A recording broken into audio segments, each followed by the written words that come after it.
로마에서 선교하게 하시는 하나님이라는 제목으로 계속해서 우리 사도행전 강해를 나가며 특별히 사도행전 마지막 결말 부분을 말씀을 드리려고 합니다. 바울이 로마에 오도록 또는 바울이 로마에 와서 행해야 될 일을 위해서 하나님은 무슨 일을 하셨는가 하는 것을 크게 두 가지로 오늘 말씀을 드리고 우리의 결론 부분을 간단하게 말씀을 드리겠습니다. 첫 번째로 뭐를 하느냐 하면 복음의 환경을 만들어 주셨어요. 복음의 환경. 우리는 이렇게 제목을 보면 어떤 느낌이 드느냐 하면 하나님이 복음을 잘 전할 수 있도록 좋은 환경을 만들어 주셨구나 라고 생각하는데 그 좋은 환경은 전도 잘하고 선교 잘하고 또 어떤 그런 것들을 말해요. 요즘 말로 말하면은 물질도 풍성하고 또 사람도 많고 또 걱정도 없고 안전하고 모든 것이 보장되어지고 탄탄대로에 놓여진 어떤 그런 것들, 소위 시온의 대로가 열려진 것 같은 이런 환경이 지금 떠올려지게 될 수가 있다 그 말이에요. 그런데 정반대예요.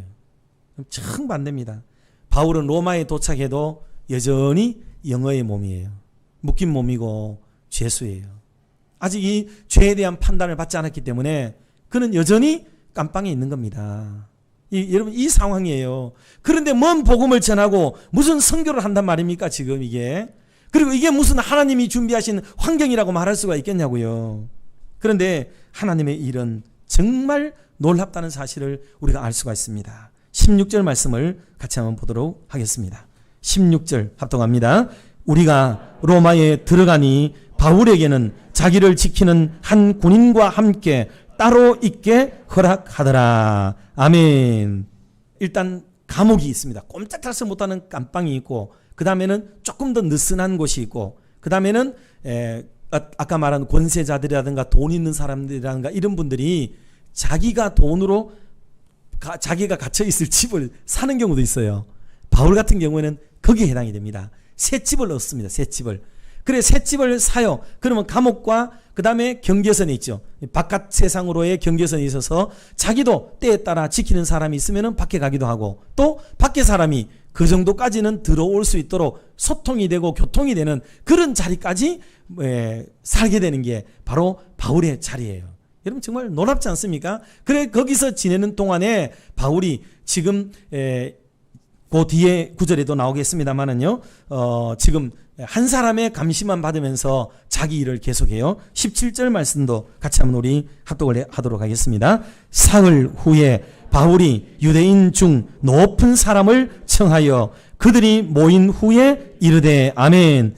우리가 생각할 때는 바울이 오늘은 이곳 내일은 저곳 골목골목 다니며 많은 사람을 만나서 복음을 증거하고 로마를 새롭게 하는 일에 이렇게 쓰임을 받기를 바랐을지 모르지만 하나님의 일하심은 그런 더딘 방법을 사용하지 않으셨어요. 바로 하이칼라 계층의 고급 관원들, 내노라 하는 분들, 영향력을 끼칠 수 있는 사람들, 시대의 우전에 있는 사람들, 이런 사람들을 한꺼번에 그냥 불러 모아들여서 그 사람들에게 놀라운 복음의 변화를 주게 되므로 이분들이 가는 곳곳마다 또 다른 사람들, 자기 휘하의 사람들에게 영향력을 미치고 복음의 선한 일들을 나타나도록 만드시는 이 방법을 하나님이 채택하는 그런 기가 막힌 장면, 이런 환경을 하나님이 우리에게 또 바울에게 주셨다는 사실이에요.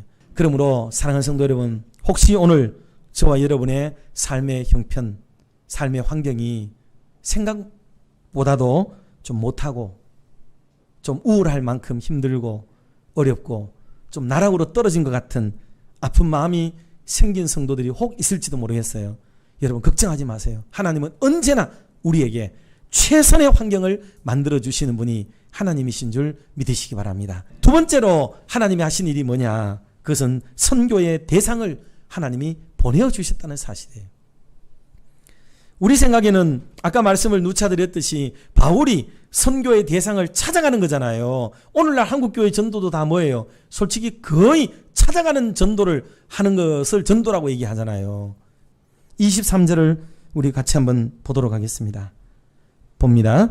그들이 날짜를 정하고 그가 유숙하는 집에 많이 오니 바울이 아침부터 저녁까지 강론하여 하나님의 나라를 증언하고 모세의 율법과 선지자의 말을 가지고 예수에 대하여 권하더라. 아멘.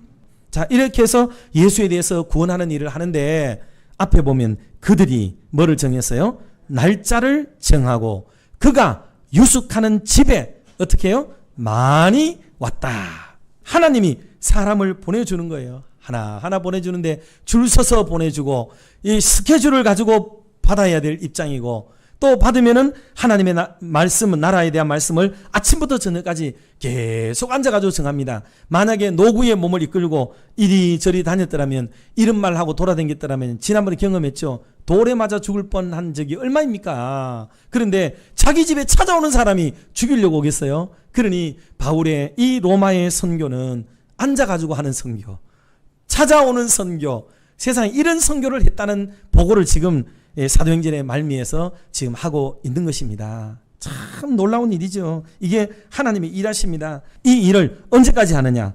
자, 우리 30절, 31절도 같이 한번 합독하도록 하겠습니다. 바울이 온 이태를 자기 셋집에 머물면서 자기에게 오는 사람을 다 영접하고 하나님의 나라를 전파하며 주 예수 그리스도에 관한 모든 것을 담대하게 거침없이 가르치더라. 아멘. 온 이태 2년 동안이나 거기에 머물면서 자기에게 오는 사람을 다 영접을 합니다. 그래서 처음에는 높은 사람부터 시작해서 훌륭한 사람부터 시작해서 이제 소문을 들은 모든 내노라 하는 사람들이 다 찾아오게 되어지고 하나님의 나라와 예수님에 대해서 설명을 다 해줍니다. 그런데 마지막 부분에 가면은 이런 말을 했어요. 거침없이 담대하게 거침없이 가르치더라 그랬습니다. 자기는 이미 노인입니다. 무슨 출세를 하겠다고 다른 사람에게 잘 보여야 되겠다고 그래야 될 이유도 없어요. 언제 하나님 앞에서 생명이 끊어질지도 모릅니다. 이미 죽음의 문제를 초월한 사람이에요. 그리고 하나님의 나라에 대한 확신을 그 어느 때보다도 강력하게 가지고 있었기 때문에 사람 눈치 보면서 복음을 증거해야 될 하등의 이유가 없습니다. 그러니 그는 생명 걸고 담대한 마음으로 복음을 증거했고요. 그리고 거침없이라는 말도 그런 거죠. 고민하지도 않습니다. 머뭇거리지도 않습니다. 하나님이 이미 담아주신 불같은 말씀들을 쏟아내버리는 거죠. 유대인이면 어떻고 바리새파는 어떻고 사두개파는 어떠냐 말이죠. 로마의 관원이면 어떻고 황제면 어떠냐고 하나님의 복음을 거침없이 증거하고 그들에게 가르친다는 이 표현들은 바울의 선교의 마인드가 얼마나 놀라웠는지 말씀의 종으로서 그가 얼마나 힘차게 서 있었는지를 극명하게 보여주는 대목이라고 볼 수가 있는 겁니다. 그러니 이 말씀을 경청하는 모든 분들이 감히 하나님의 말씀을 유의 평론하거나 이것을 다르게 이해하고 다르게 뭐라고 말하고 뒤에서 수군수군거릴 여지가 전혀 없을 만큼 담대하고 거침없이 하나님의 복음을 복음대로 선포하는 이런 바울의 힘찬 말씀들을 우리가 이 구절 속에서 우리가 발견해 보게 되는 거죠. 그러니 여러분 정리를 하면 바울은 이렇게 로마에 와서 우리가 생각한 것 같은 선교의 패턴은 전혀 아니에요. 그러나 하나님의 일하심은 놀라웠고 이것은 기적이었고 이거는 성령의 일하심이었고 이것은 하나님이 함께 하심이었고 선교의 주인이 성령이요 하나님이시라는 것을 명백하게 밝힌 그런 사건이 되었다는 것을 알 수가 있는 부분입니다. 마지막으로 우리가 이런 기도의 제목을 같이 한번 드리고 말씀을 마치면 좋겠습니다. 자, 두 번 연속으로 같이 한번 기도의 마음으로 읽어보도록 합시다. 나도 복음의 사람이 되게 하여 주옵소서. 나도 복음의 사람이 되게 하여 주옵소서. 아멘. 이 말은 여러분 복음대로 사는 사람이죠.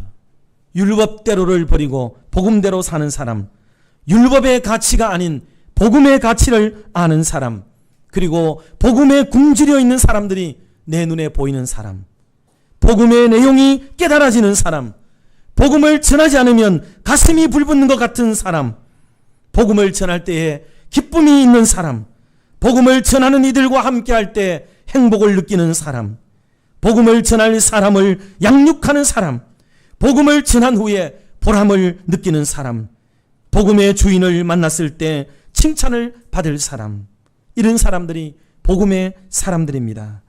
사랑하는 성도 여러분, 저와 여러분은 우리 몸된 교회는 이런 멋진 복음의 사람, 복음과 함께하는 성도들이 다 되시고 그런 교회가 되어서 이 마지막 시대에 주님의 마음을 기쁘게 해드릴 수 있는 은혜의 교회, 복음의 교회가 더욱 될 수 있기를 주님의 이름으로 축원합니다.